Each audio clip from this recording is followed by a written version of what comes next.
Hi, good afternoon everyone. Welcome to the BFI London Film Festival. My name's Rowan Woods and I'm really delighted to be here hosting this screen talk this afternoon with director Chai Vasarhelyi, who in partnership with her collaborator Jimmy Chin has co-directed some astonishing films, that a lot of which we've played at the festival here, including Oscar-winning documentary Free Solo, The Rescue, their fiction debut Nyad starring Annette Bening and Jodie Foster, and their latest work Endurance, which follows the efforts of the team trying to recover the shipwreck of Shackleton's ship, the Endurance. And there's a really powerful through line to their films, which I'm sure many of you will have noticed, but it really struck me when I was rewatching them over the last couple of weeks, which dealing with really quite singular, highly driven people going to the extremes of both human experience and endurance. Those who are driven by, to quote Ernest Shackleton, the fascination of striving after the almost impossible. Chai and I will have a chat, we'll show some clips, and then there'll be ample opportunity for you guys to ask questions, so I'm sure you'll have many. But first, please join me in giving a very, very warm welcome to Chai Vasarhelyi.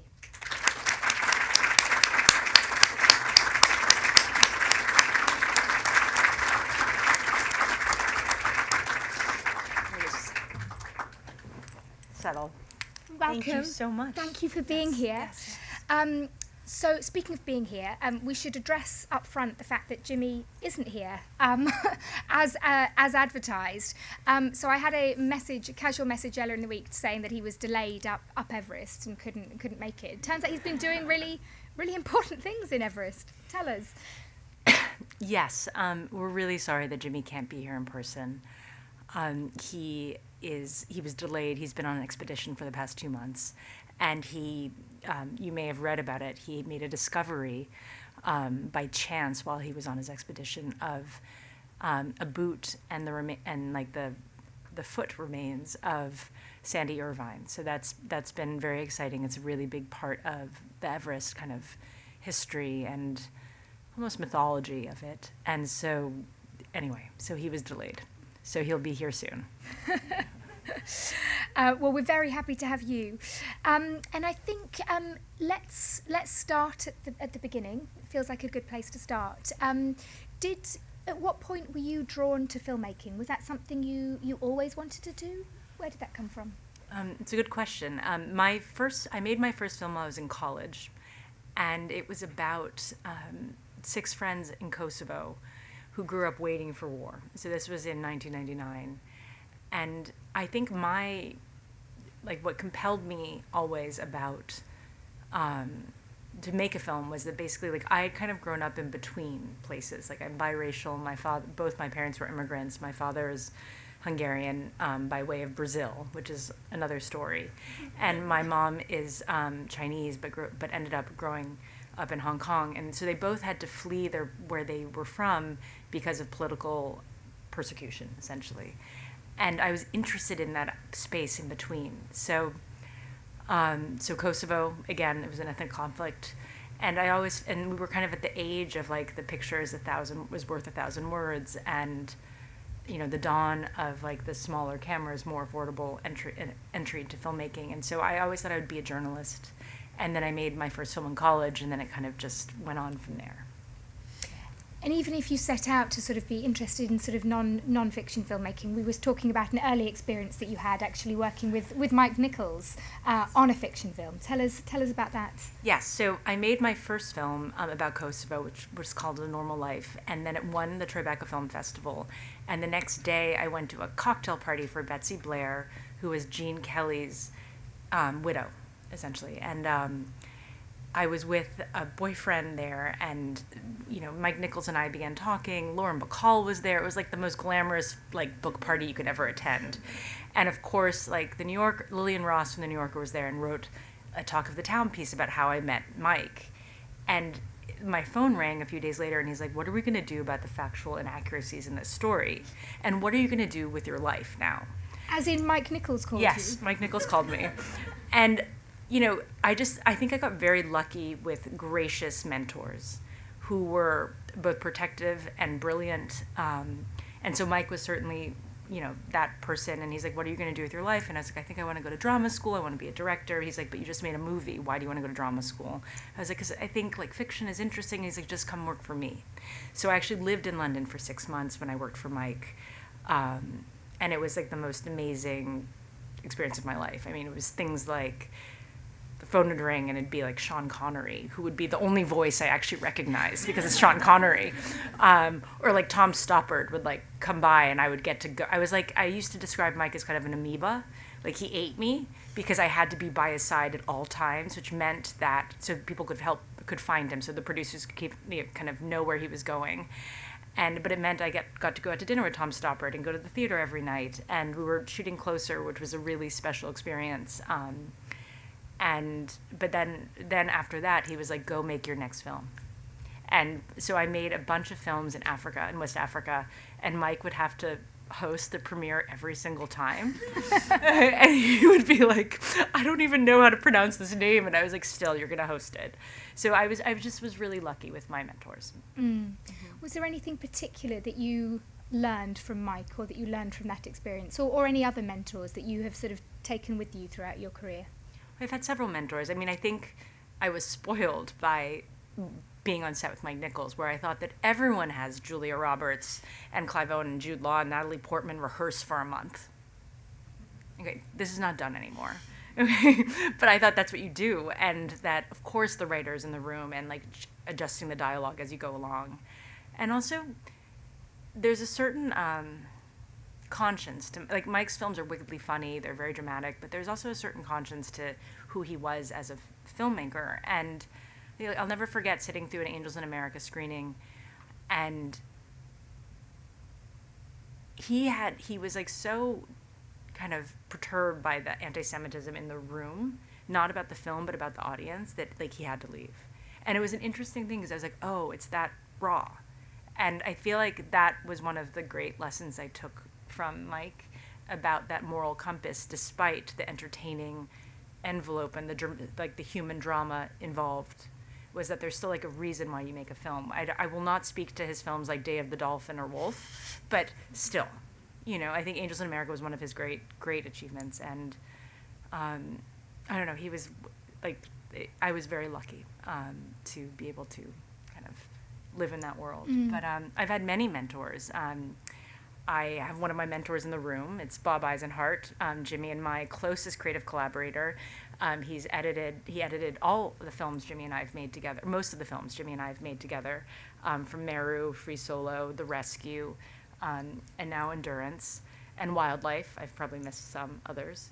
And where I learned, I don't know, it's really, really special. Like you feel like it's like a pinch me thing when you meet someone who just jives with you that way creatively, and you're interested in similar things, but you also complement each other. You can be vulnerable in those moments. You can have stupid ideas or great ideas, but also, like, for me, really, it's the creative curiosity and the intellectual curiosity that we share, that we both are not perturbed if we're like, we have no fucking idea how to fix this. But it will happen. I'm like, Bob, you'll do it. And there's certainly a world where, having had that experience on Closer could have set you up very nicely, I'm sure, for a career in fiction and sort of and directing fiction features. What was driving you at that time, and why did you sort of go in the direction that you went from there? I think I had a very strong political kind of motivation to do something and be in control of what I was doing. And I think I'm 45. I'm 46. Or I'm 45. 46. I spent a year of my life thinking I was 45 before I was 45. So now I think I'm just always 45, but I'm 46. And, there weren't that many female directors in fiction. And, my access really happened once Jimmy and I began making films together. And Jimmy, is a really unique kind of case study because he was a National Geographic photographer. He is a public personality. He stands for so many things. And, for me, like, the only way I could have control and access was to make nonfiction films at the time. And I was politically motivated, and so it was, my best friend died in 9/11, and I became kind of obsessed. I had already always been kind of obsessed by faith systems because of my parents' very very disparate backgrounds. So I went on to make a bunch of films about Islam. And then I met Jimmy. And I realized I had honed a craft by making really difficult movies that people didn't necessarily want to see because they were in a foreign language. They're about people who don't look like, the majority of audiences in America or around the world. And they were about subject matters that were tricky. But then I also understood that I had actually, really honed a craft that could help me quite effectively amplify any story, especially if it was in English, if that makes any sense. Yeah. And you mentioned Meru, this first collaboration with Jimmy. So let's take a look at a clip of that, and then we'll dig into that. Let's play the clip. What if we push on? Should we push on? If you go for it and you spend the night out, there's a probability that's higher than you want that you aren't gonna come back. Just shy of the summit. It's 4 o'clock, been on the route 17 days. We're fucking roasted. Started out this morning at midnight.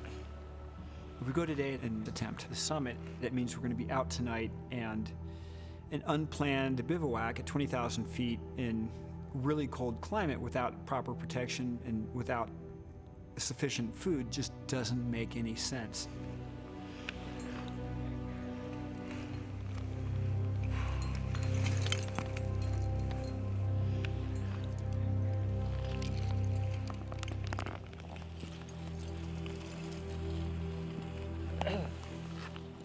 It's over 100 meters short of the summit. We just don't have the safety margin to make it. It's not easy turning around, but fuck, this thing was an ass kicker. Maybe it just wasn't meant to be climbed. But I'm not coming back. That's just so Fitting? The center of the universe is unattainable.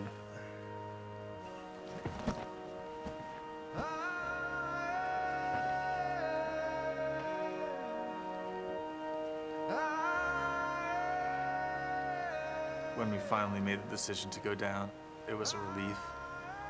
It was also heartbreaking.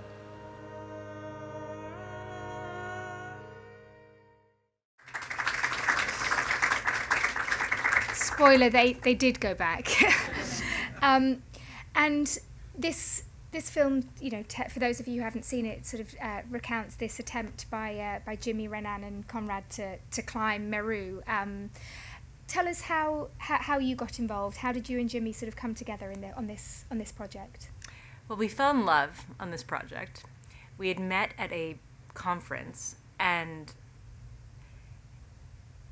he heard I was a documentary filmmaker, and he sent me his footage from Meru. And it took me, this is the whole joke, this was the same year, I think Jimmy was like People's 50th Sexiest Men on Earth or something. Okay, it took me 3 months to open the email. Because I was shooting another film, as I told him. I was in West Africa. And when I watched it, I just was staggered by it was really, this was the SLR revolution, so they could shoot this really intimate footage while in situ. And it's just basically Renan and Jimmy shooting each other, doing like the most insane thing you've ever seen. And it was his relationship to kind of the outdoors. It was this subculture that you got a really intimate look into. And so I called him immediately, and I was like, what are you doing with this film? And in that process, we fell in love. And it became more about how can Jimmy make the best film possible about his personal experiences. And eventually, I joined the film project, we found Bob, and we made this film. But it was just, I don't know, it was a really special project. I would say it was our first child, so to speak, and it was a total labor of love. But watching it today, when Jimmy's just turned around from another expedition, you can all imagine how I'm feeling right now, because one, we all know it must have been incredibly dangerous, given that he turned around that was an incredibly dangerous situation, so that's why he turned around.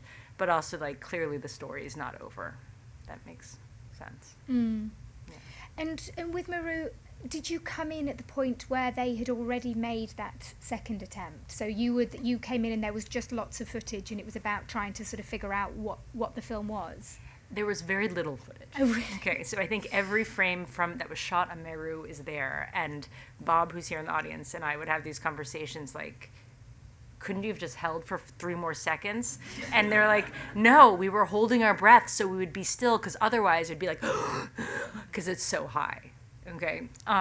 So I did, most of the interviews. I did, because basically the question was, could Conrad Anker, who you see there, who also coincidentally found Mallory's body in 1999, who was Sandy Irvin's partner. So there's a lot of, I don't know, it's kind of Shakespearean at this point.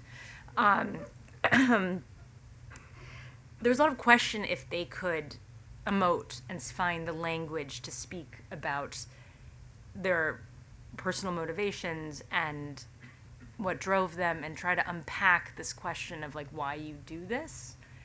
And so that was what like most of my work and Bob's work was about, was how do you bring to life the complicated characters and emotional motivations and what it feels like to try to attempt something like Meru.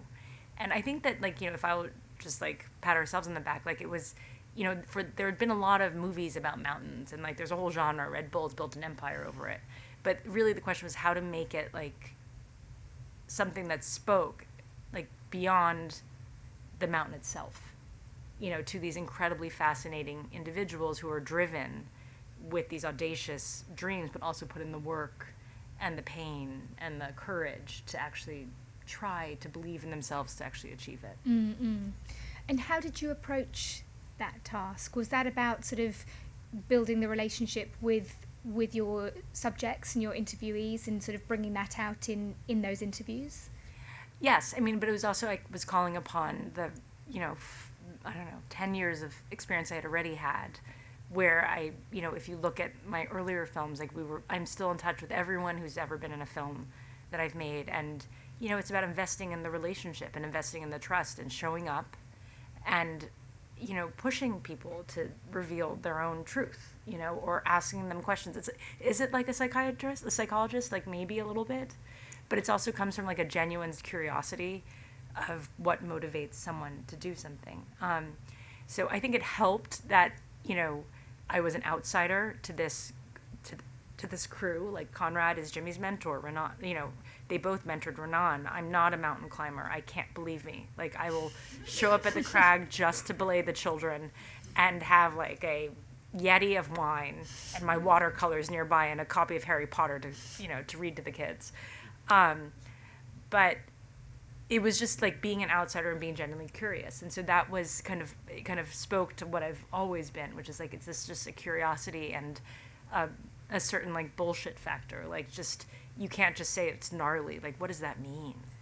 Like really, how did you end up here? Mm-hmm. Yeah. And that this sort of combination of sort of, telling the story of an expedition, something that feels kind of really brave, really audacious, but also finding the sort of humanity in it and the sort of psychology behind the kinds of people that attempt that sort of thing. I think, you see that again in Free Solo, but so many of those themes just absolutely perfected in Free Solo. So let's take a look at Free Solo, and then we'll dig into that.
Just did the karate kick.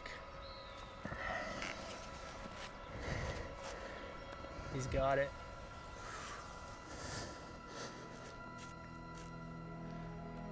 Oh, yeah.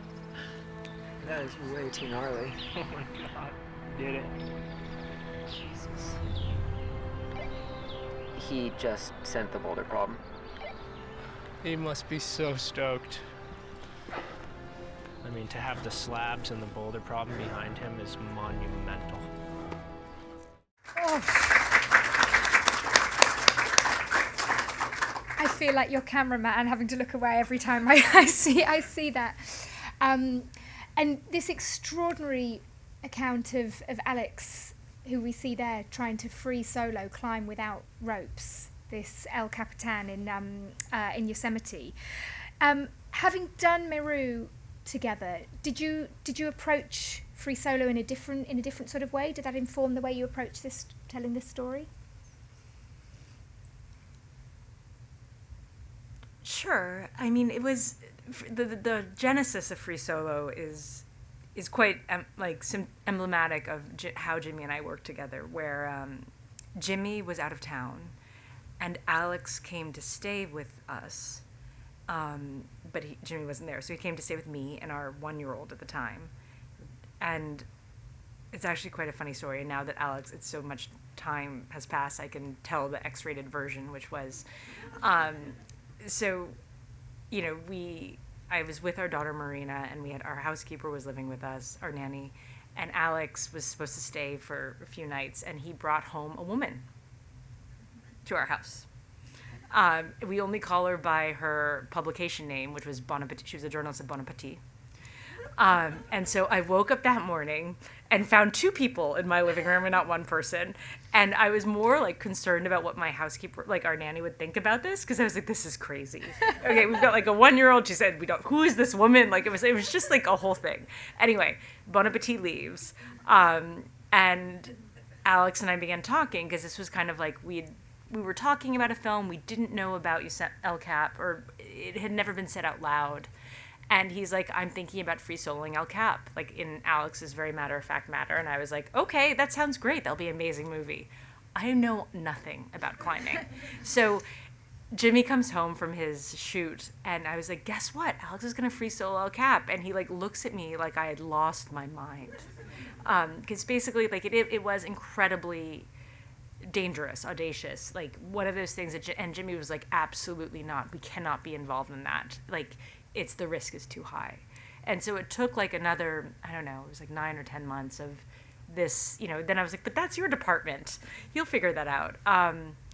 Of this kind of figuring out, coming to terms with the risks involved with free solo. And, you know, I will say, like, Alex remains one of our closest friends, and he's one of the few people who have like very different relationships with both me and Jimmy. He actually just stayed with us 2 weeks ago, or stayed with me because Jimmy's been on Everest. And Alex is totally singular. And, you know, I think I can say fairly, especially with Bob and Simona Ferrari, who also worked on the film in the room, that, like, you know, Alex attempted to free solo El Cap and then decided to turn around. So that meant we had a whole nother year before we actually knew what the movie was about, but we were already editing. And, you know, it gave us the opportunity to really work the character and work the scenes. And when we put the final climb in, I think it was only the first time we screened it for outsiders that were like, oh my God, we made a horror movie. Like, people couldn't watch the movie. I mean, like, you're having a screening in your little office and everyone's like this, and you're like, but is the movie any good? Like, but it was just one of those things that, like, you know, Free Solo became a phenomenon. It you know, there's a Super Bowl commercial where Disney Plus put Free Solo in it, and I was like, the Super Bowl commercial costs more than the movie. But that's cool. But, like, I don't know, it was like a zeitgeisty moment, but I think it really does look at what it's like to be scared of something. And also, like, you know, I don't know anyone who thinks with more intentionality about why they live their life. And I could say, like, when Alex free soloed, I knew exactly that Alex absolutely wanted to do it. He had put in more practice and work. I mean, it was like a ballet. Like, he practiced it over and over and over again. How we filmed it was choreographed, because we didn't want to surprise him, so he knew where we would be at every single point. You know, we were next to him when he would practice, so that, like, giving him feedback. And, you know, he knew deeply that this was what he wanted to do, and he was willing to risk what it takes to do it. He wasn't willing to traumatize his friends, and that was kind of the more nuanced part of it. And that's why you see Mikey Who Can't Watch, because he, like, I don't know. And it was interesting, it was amazing to see Alex grow as a person, because in the middle of all of this, he meets this woman, and I'll never forget, like, sitting him down and be like, Alex, a girlfriend in a movie is a girlfriend for life. Period. Like, you have to understand what you're doing. And meanwhile, like, Jimmy and the crew are all very worried about her distracting him, and I'm more worried about, like, you're really putting yourself out there, you know, by inviting this young woman who you met at a book signing to move into the van. But he knew very much, like, he knew, and now they're married, they have 2 children. It was, you know, it was, I don't know, I think that was probably scarier for Alex in many ways, like, but he knew what he wanted, so I think that speaks to kind of the character. And I don't know, we will never make that film again. I'll never forget, like, our premiere screening at the Telluride Film Festival. I saw my entire crew in a row sobbing as they watched the movie, and I was like, wow, it was really hard on everyone. Yeah. And you grapple with this idea of risk, and I suppose some of the ethical questions about actually making the film and allowing your friend to put himself in that position, but also putting the rest of your crew in a position where they may, you know, if anyone makes the wrong move, Alex might die. Can you talk a little bit about how you all navigated that, and how you sort of navigated that, particularly as filmmakers? Well, I mean, the ethical questions, like, Jimmy and I would speak with Bob very openly about and grapple with it. But I have to say, there really is a church and state here, like, element to this, where I am not a risk specialist at all. I will not, I can't tell you how hard a hike is. Like, I'll be like, it's really hard, you know. But this is what Jimmy has built this incredible career on. And my job in this is that, with Bob, that you don't have a movie unless you film the boulder problem, which is the hardest part. Period.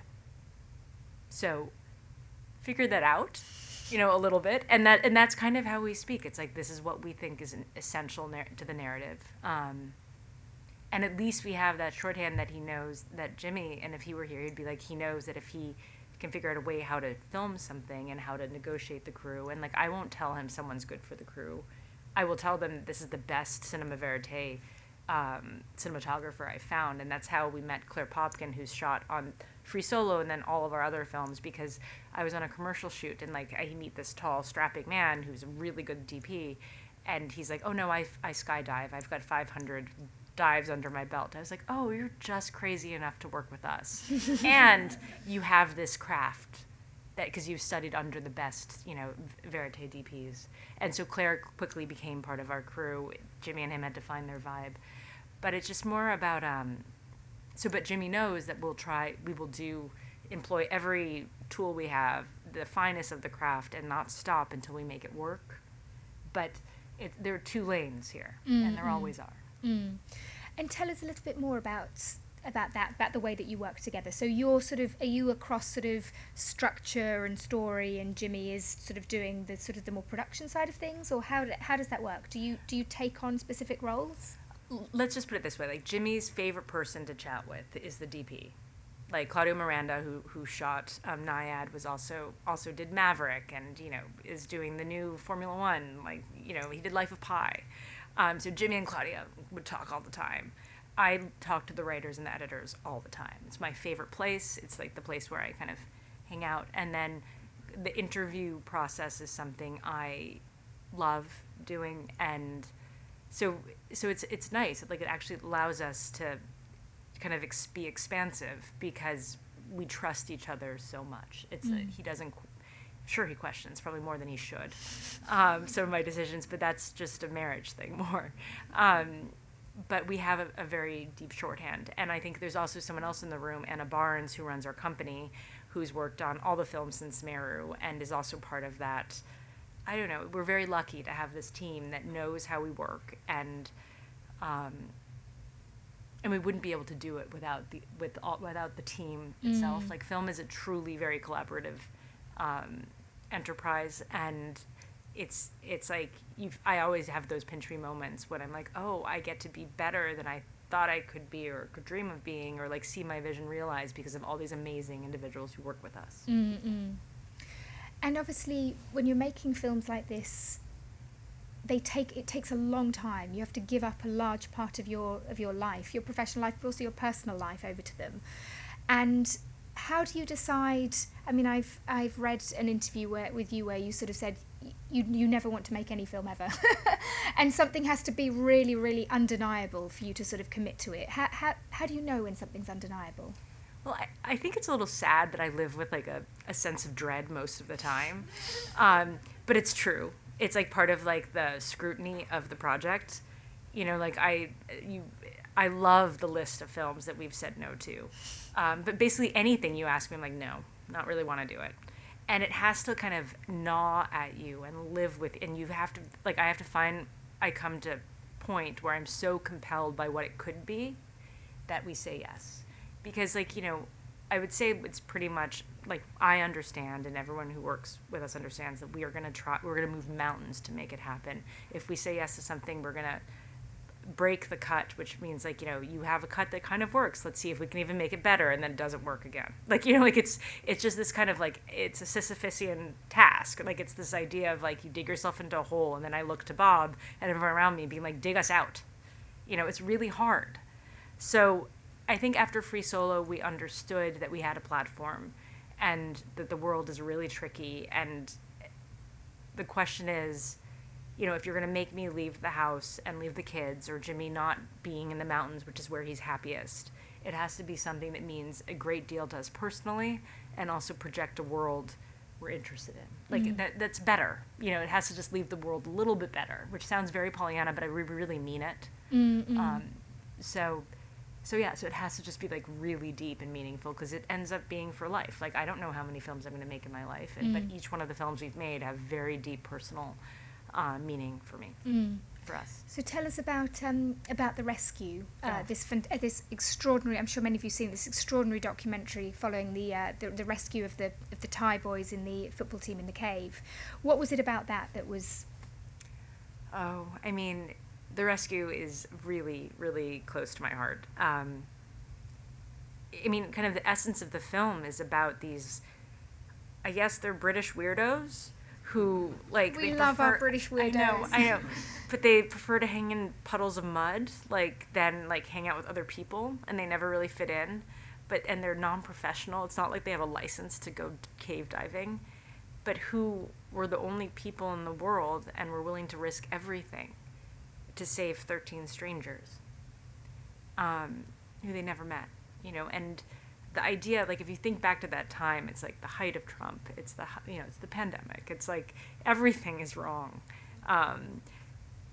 and the world came together to try to save 13 kids, or 12 kids and their coach. The coach is also kind of a kid. He was 19, right? I think, who were stuck in a cave, and the only people who could do it was this group of British divers and these Australian divers, with the help of the U.S. Special Forces, with the help of the Thai Navy SEALs. And I think that, so both Jimmy and I are Asian American, and immediately when the story broke, I was like, oh, there's more going on here. Like, I could hear my mom's Chinese, but I could kind of hear her voice in my head about, you know, that it's very easy to make Thai spirituality into kind of a hocus pocus situation, whereas it probably, like, really to this day, I'll say, like, I think the British divers and Dr. Harry, who's Australian, saved the children, but I think that also the Thai spiritual beliefs and the monk, you know, who took, this is a funny documentary story. Okay, so there was a monk who was very involved, and he's, like, the most revered monk in this region, and I kept on being like, can I speak to him? Like, I want to interview him. He took an oath of silence for 5 years and went in a cave. I even found his niece, who, like, was an undergrad at Harvard, and I was like, can't we just, like, bring in cards? Maybe he could write on something. And she's like, you're crazy. So we never got the monk. But when the film did premiere, he sent a bunch of prayer bracelets, like his not sect, but his kind of temple. But the question was, how were the representations really going to be honored, and what really happened here? And so, like, I love that film. It was a really hard film to make. I think, you know, both Bob and Simona are here, so I can't, like, basically we had a situation where I was like, there must be footage, because this was the problem. There's like, it's pitch black. We have no access to the children because Netflix acquired those rights, and it's a different panel. And it's pitch black in the cave and there's no footage, but there must be footage because all the divers remembered that they were given a GoPro or a camera at some time, but no one knew where it was. So once the vaccine was available, got my vaccine, did the 2-week mandatory quarantine in Thailand, which no one warned me was dry. Like, there's no alcohol available. But it would have been fine if I knew that beforehand. It was just something about getting to hot Thailand and being in a room by yourself with your Netflix that I was like, I just want a beer. So I found that very difficult. But anyway, the hotel was basically across the street from the Thai Navy SEALs base in Phuket. And that's how we got the footage, like, you know, knocking and working with them. But the film was supposed to be done in like 2 months. Like, we were supposed to premiere, and then we thought they maybe had 2 hours of footage, and they had 87 hours of footage. Wow. Yeah, so, like, it was really one of those, like, crazy documentary stories. But again, like, I think the monk and the princess were behind us, helping us. We had our Endurance premiere yesterday, and Rick Stanton, who was one of the lead divers, was at the premiere for Endurance. So it's like, again, it's like these are like deep friendships and like relationships that you forge, and it has to be incredibly meaningful. But The Rescue, you should all watch it with your kids and your parents. It's like, it's a really special film. It's extraordinary. Let's take a look at a clip.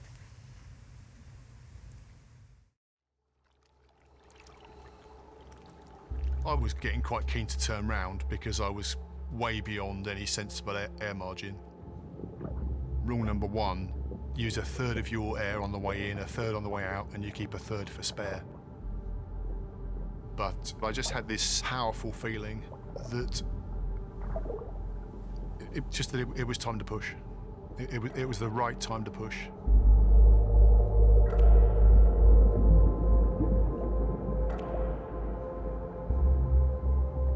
So we continue upstream, trying to follow the flow.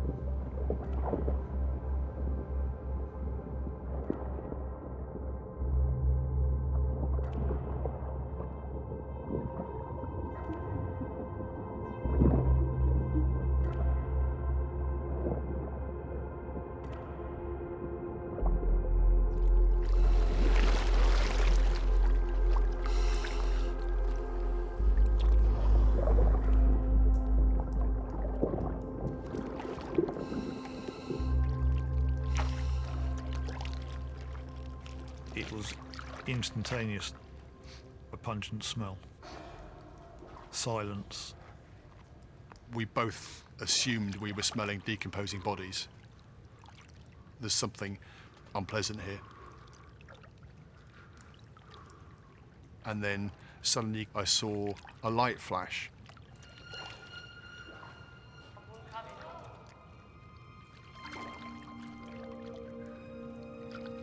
John immediately got out the camera.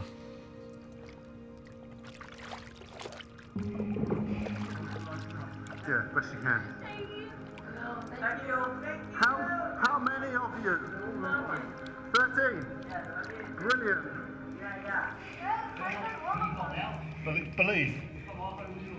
Believe. On the audio, there's me saying, believe. That was me trying to tell me this is real. This is actually happening. No, not today. Not today. You have to die. We are coming. It's okay. Many people are coming. Many people. We are the first. Many people come. What an extraordinary moment. But it also speaks to some of the really interesting creative choices that you've made with this film, and particularly to sort of go back and reconstruct some of those the divers' experiences. Can you talk a little bit about how you approached that? So The Rescue was the first time Jimmy and I used reenactments, but they're not truly like they're actually truly reenactments in that it was the real people. Showing us what they did. And for this, again, it was pitch black, and until like when we shot when most of the movie was made, that's footage that's one of the clips that made us believe there was more footage, because he did have a GoPro on him, but he didn't understand where it went. But that one clip was released to the world. So them actually seeing the kids. Yeah, that's all real. That's all real. But around it, like when you see them coming down, pulling the line, that's not real. That was shot here in England at Pinewood, in the tank they have there. And I'll never forget, like, I was so excited. Like, we had built a little cave. The cave came. It was basically just 6 feet long. Okay. And both John and Rick are pretty tall guys. Like, it wasn't going to work. And then someone, like, I can't remember who it was like, wait, actually, we have a piece of a Michael Bay set that could work. But we didn't know if it would disintegrate when we put it in the, we had like 5 days in a tank that we could afford. Anyway, so we ended up building a cave, and John and Rick would show us what they did. But because of the footage that we ended up getting from the Thai Navy SEALs, like, it really is very seamless, where we're able to illustrate with our reenactments, like, the actions that were so delicate, like the idea of pulling yourself against the current, or the idea of putting eventually the way they get the children out of the cave is they sedate them, and then put them, an oxygen mask on them, and then pull them out, which is insane. Basically, like, the idea of putting someone who's sedated underwater is an insane idea. People don't do this, but it was their only choice. So we were able to dramatize the details that express the risk, and then meld it. And again, it's Simona and Bob, who are both here, who did this so artfully as editors of the film. Mm. And with this sort of missing Navy SEALs footage, did you have a sense, did you feel that the film was incomplete? Like, did you feel like there is something missing emotionally, or there's something missing in terms of sort of how we're kind of telling this story? Or was it more of a sense of, as a sort of completist and as a documentary maker, you want to make sure that you're sort of getting everything that there is? It's interesting. I think it's just being greedy and being a perfectionist, where I'm like, if that exists, there's no logical reason why we can't get it. And I need to know at the end of the day that I did everything in my power to try to do justice to this story. Because it really is their lives, the children's lives, it's the divers' lives. Like, this is a real living document. And so once I felt like we knew it existed, but the question was how to get it. And believe me, National Geographic was an amazing partner on this, because it was crazy. It was insane. I was like, I'm going to go to the Navy SEALs. So, like, it's the middle of COVID, but I'm going, and we're going to get the footage. And, like, eventually the admiral's wife and a Navy SEAL had to come bring it to us in New York, and they sat there with us. I mean, it was crazy. But I think it most is like, we have to try our hardest. If something's missing or not, I think that the constraints are the opportunity, especially in nonfiction. And I think Endurance is a really good example of that, where, these events transpired, 110 years ago. There are no audio recordings of their voices because there were 2 major wars in between, and the technology was rather new at the time. And I think, like, the most interesting things in nonfiction really come from, like, the obstacles you have, because you have to find your way around it, and you can't write your way around it the way you can in fiction, where it's like, if the scene is not emotionally satisfying, you can write a new scene. But in nonfiction, we still think of ourselves as journalists, so that there are certain ethical, kind of pillars that we want to honor. Mm-mm.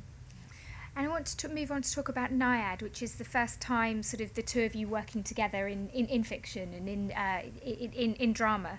And it feels like such a natural fit for the two of you, this very sort of singular, driven character sort of trying multiple times to sort of achieve this big swim from Cuba to Florida.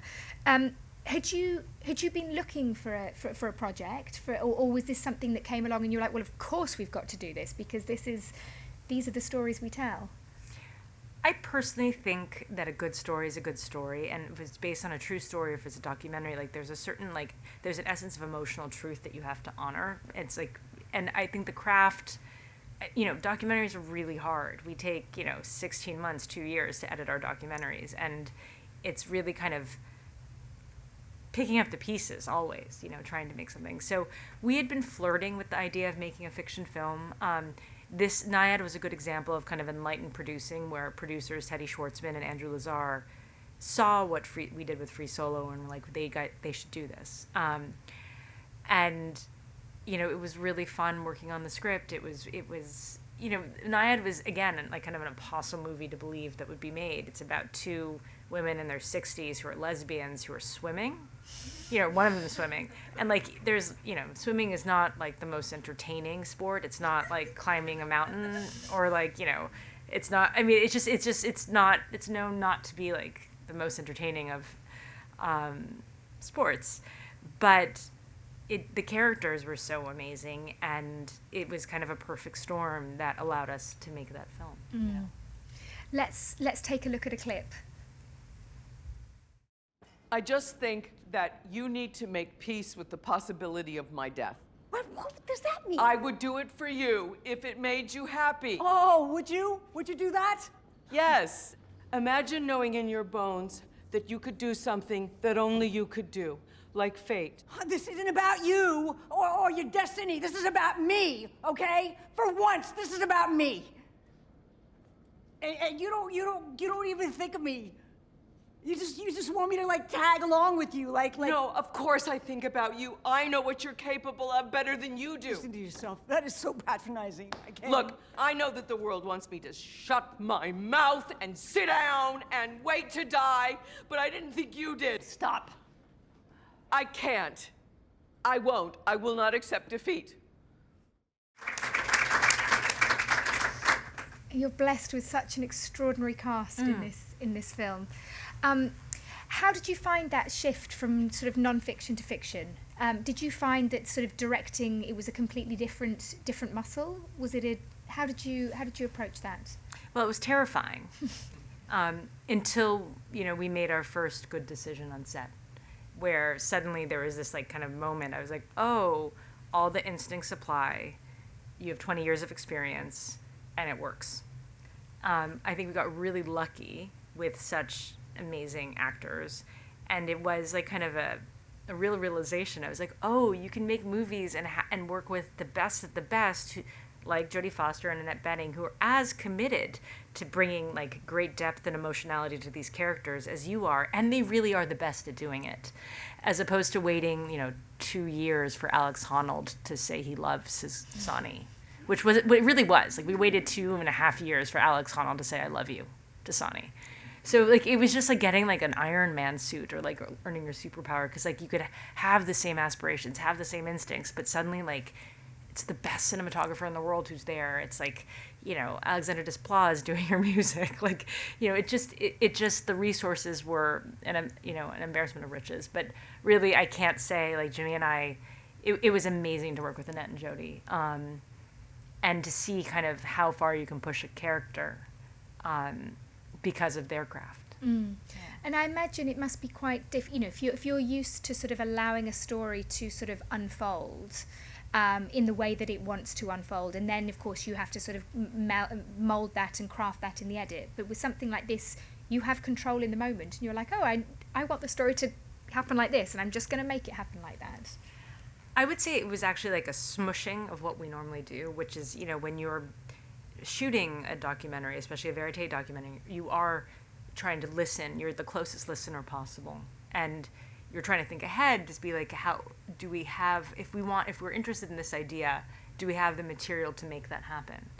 And then when you're editing, you're really trying to focus and create the intentionality of, like, the sequencing. And so, yes, when you're on a set, like, but I think that work really happened in a script. And then, but there was a lot of change that happened while we were editing, less so on set, because coming from the Mike Nichols school, I was like, we have to rehearse over and over again. And Jodie Foster and Annette Bening being who they are, they're like, we absolutely rehearse. So, like, they, you know, we read that script so many times, and had Julia Cox, who was the writer, in the room making adjustments and tweaks. And because essentially, like, the Nyad schedule was, like, again, only first-time feature filmmakers would have said yes to what we said yes to, which was, it was like the single most ambitious shoot. You know, the first day on set, I'll never forget, they handed me a bullhorn, and I'm like, what's the bullhorn for? Can't I take the little dinghy out to the boat and talk to Jodie Foster? And like, no, if you did that, we would never have enough time. You have to shout it. And I was like, we're directing Jodie Foster. It's our first fiction film ever, and it's like the best actress on earth. And you want me to shout this in front of the 400 men who are on set? Okay, like it was the crazy, but it was the reality. So we're like, okay. And also we started with all the water work, which is also, you know, normally you would start like getting to know people and like the more intimate scenes. But no, we started with like our biggest scenes because that's what we needed because of the weather. So, you know, again, it was like naive, but the doc kind of mentality of like, you will make it work. So I don't know. Yes. So I think it was a bit of like, yes, you have this ultimate control, but I think that control was very fun. Like we had to be really prepared for our 40 days because we had no time. So we did a lot of that in pre-production and with the script and with the actors. And then more in post, what was interesting was this idea of, you know, as a deep feminist, I'm of this feeling that, you know, increasingly, and you can look at reproductive rights in America, what women say is increasingly discounted. And so, you know, in the Nyad story is the story of abuse. And then I was like, oh, we have the real Nyad talking about this in her 20s, like in her 30s. Why don't we just use the real Diana Nyad? And like we didn't have the resources to shoot a Diana Nyad at 30. And so it was like there was a lot of fun craft stuff that we did in the edit that I think really brought the film to life. Mm-hmm. Mm-hmm. And you've mentioned a couple of times Endurance, which plays here at the festival. You had your world premiere last night, and it again sort of shows an extraordinary feat of kind of perseverance and determination and bravery. And it's extraordinary in the way that it sort of knits this footage that exists of the Shackleton exhibition that was shot at the time by Frank Hurley with this present day expedition to try and find the wreck of the Endurance. Can you tell us a little bit about how this project came about? Well, this project was birthed by Ruth Johnson, who's here, who produced the film. Yes. Who had the kind of audacity to be like, and with the Falkland Heritage Trust, and I mean, with the scientists who are here in the room, I mean, I would say Endurance was a great exercise of endurance and teamwork. It was very ambitious. You know, the filming of the search for Shackleton's ship, like any expedition, you don't know if you'll find it. And when they did find it, Jimmy and I felt like we had long, like, you know, the Shackleton story is the greatest story of survival. And, you know, Jimmy being a real kind of explorer and us making all these films about these singular individuals who managed to like kind of really embody this human condition of having the audacity or the hubris or whatever it is to have these crazy dreams or objectives, and then also having the discipline, the luck, the courage, the ingenuity to see it through. Shackleton's kind of like the OG of those stories. And so when they found the ship, Jimmy and I were like, this is our opportunity to retell the Ernest Shackleton story. So, you know, we were really lucky that the BFI worked with us and allowed us to color treat Frank Hurley's original footage. And I have to say, like, as a filmmaker, it was really interesting, like, getting to know South, Frank Hurley's original film about the Shackleton expedition, like, so intimately, because, you know, he's got lots of penguin shots. We do penguin shots too, but like kind of it's like a very happy, this is what happened. Like we're going to be like jolly. There are no word, like there's text and there's like some happy music essentially.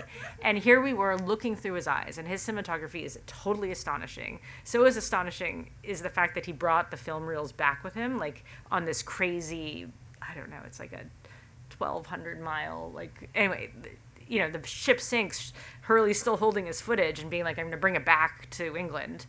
But, you know, and then repurposing it to tell a story that's true to a different age, where we're like, no, this was really difficult what they did. It's just interesting.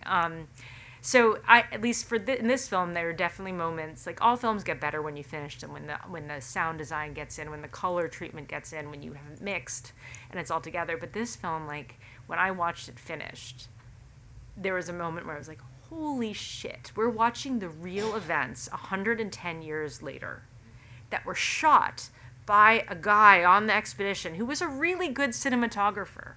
And it's just astonishing.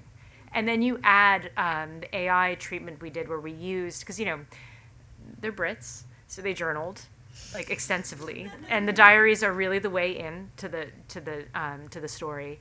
And to be able to use with AI technology now, like Shackleton's real voice, as long as there is an existing recording, to read his own words, like it's just like, for me it was crazy, and like it was really like a craft thing that I had never seen before. I'd seen used before, but it was fun to use it ourselves.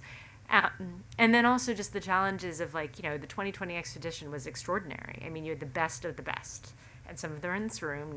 Nico Vincent, Menson Bound is here. John Shears is here, and they're the best at what they do.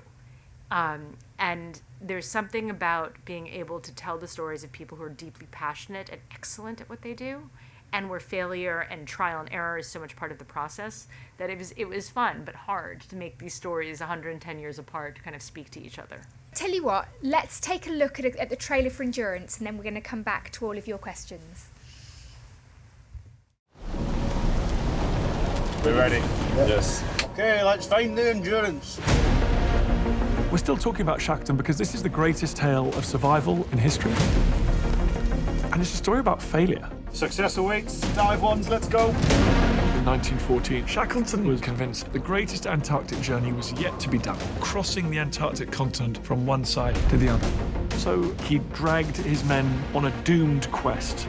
We tried once before, in 2019, to search for the Endurance. It felt like my whole life had been converging upon that moment, and then it all went wrong. Imagine being here in a little wooden boat. No GPS, no nothing. And then the leader says, oh, by the way, boys, we're stuck, and we're going to spend the winter here. We watched the death of the ship. Shackleton said to the men, she's gone, boys. From that moment on, he's laser focused on getting those men home. Now we're stuck on ice and losing time. Patient. Comment est-ce qu'on peut être quelque chose qui s'inscrit dans l'histoire de Shackleton et renoncer? We're not finding anything at all, and temperatures are going to go off a cliff, and I'll have to call the search off. As long as we can come out of this predicament with our lives, we shall not crumble. Why we go, I cannot say. Today's the day. What the impelling force is that makes explorers, I cannot describe. On my mind!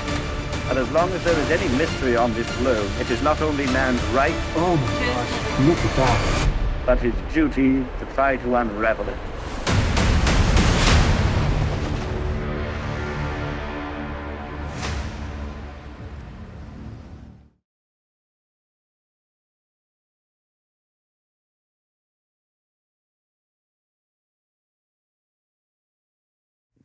Oh, it's like that's a good question. It's like what I said about how our films have to have great personal meaning to us and also project a world we hope to live in. I mean, I think Endurance is a good example. We all live these such plugged-in lives. Like, we're so connected. It's hard to make my dad talk to me because he's checking his email. And here is a story about what is innate, like what is like really the human predicament of this audacity, this like daring to dream, to do something crazy, impossible, and then having the courage and ingenuity and really the diligence to see it through and to dare to take the risk, And so I think that the Shackleton story, and I think the explorers of the 2022 expedition, they all embody that, and yes, they're using, in 2022 they're using tech, but really, you're not compelled to go out there on an icebreaker for that many days and do something that people think is totally crazy and impossible unless you really believe it. And that's about a connection. So I think, all the films kind of look at different questions in different ways. Nyad, is my great feminist revenge. Jimmy's like, what are we doing? I was like, we're making a film about a woman called Diana Nyad. And she's going to try to swim 110 miles. Or she's, it's again, people look at women in their 60s and the world is kind of done with them. And this is one woman who said, no, I'm not done. And she's a riot of a character. She's not always likable at all, but she is incredible. So it's just each film looks at these questions in a different way,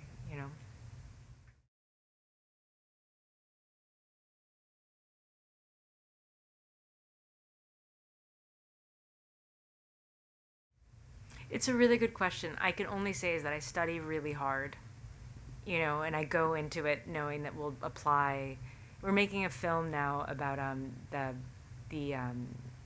plane which crashed in the Amazon and the mother dies and the 4 indigenous children survive for 40 days in the jungle. And it's interesting. It's like, I think because I come from so many different worlds, like my parents are biracial, like I feel like my job is being a translator, but I think a translator as like the closest interpreter. I just know that my team, myself, we're gonna listen so closely, and we're gonna do all the research possible to make sure that we really try to honor, the complexity of a story. And I think, and that's kind of one of the Jimmy and me things, is that he brings a very deep firsthand authenticity to so many of these mountain struggles, or the narrative of the Thai Navy SEALs, or because he knows what it's like to risk his life, but then as a woman or as a daughter or as a mother, I bring a different element, or it's like a child of the world sort of thing. So I don't know, I think we just need to keep on trying to do our best to do that. And I think it's also because of having watched so many movies growing up where I didn't feel were representative, or didn't represent me, or didn't represent my experience or other people's experience that I knew, that I think it's kind of like a a platinum standard that we really hold ourselves to.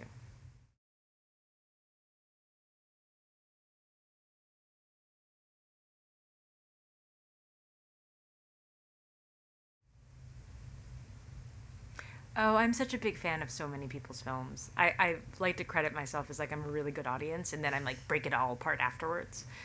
I find most of my inspiration from our participants, people in the films, where they show such great courage or such strength or such vulnerability. I don't know how anyone would agree to be in a documentary film because of the kind of presence and vulnerability and the honesty that's required to do it. And so I find a lot of inspiration there. I also am a really big reader. I read a lot. It's kind of where I rest my mind, and also where I find ideas. And I watch as much as I can. I'm trying to think now. I wanted to list 5 films that are inspiring to me. I guess Steve James is a really big inspiration for me. He's always been a great mentor to me. I found Stevie, the film he made about mentoring a child who was handicapped, to be one of the braver films I've ever seen in my life. I also find, I always say this, and everyone's I think Joshua Oppenheim's act of killing is incredibly courageous, and that guy is just a genius, and he's he's learned Indonesian. I'm who does that? But I think there's a lot of different types of inspiration, even just having seen Piece by Piece the other day, that sort of creative courage was is crazy. People who are just fundamentally creative, amazing.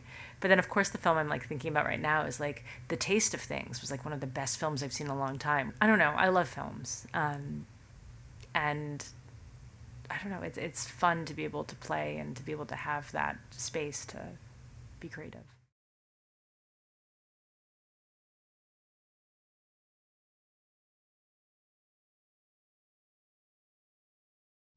I think they just all think I'm nuts. I think really at the end of the day, I'm so irreverent, and I'm just so much more comfortable now being in my 40s and a mom, and having made a bunch of films. I'm comfortable with my sharp edges, and it's okay. And I say what I mean, and that's okay. Jimmy is really diplomatic, and he's very charismatic, so he'll often smooth it out. But it's kind of part of the fierceness of it, and. But it's interesting, and I think a lot, it's still not okay. When we go in to pitch a movie, we're still pitching a movie to a lot of men who've been in power for a long time. Jimmy and I take our Asian American identity pretty seriously, but there's not going to be an Asian person in the room, except for us, which I'm always anyway. So it's just about being eyes open and open-hearted, I think, about the multiplicity of the experiences and what's interesting. And I think that kind of comes down to our thing is we're not necessarily explicitly politically minded filmmakers, but most of our stuff looks at, in a different way, kind of outsiders in some way, and also looks at kind of our most precious commodity, the most precious commodity for my kids, which is our environment, and just tries to say open your eyes and live a life that you think is important.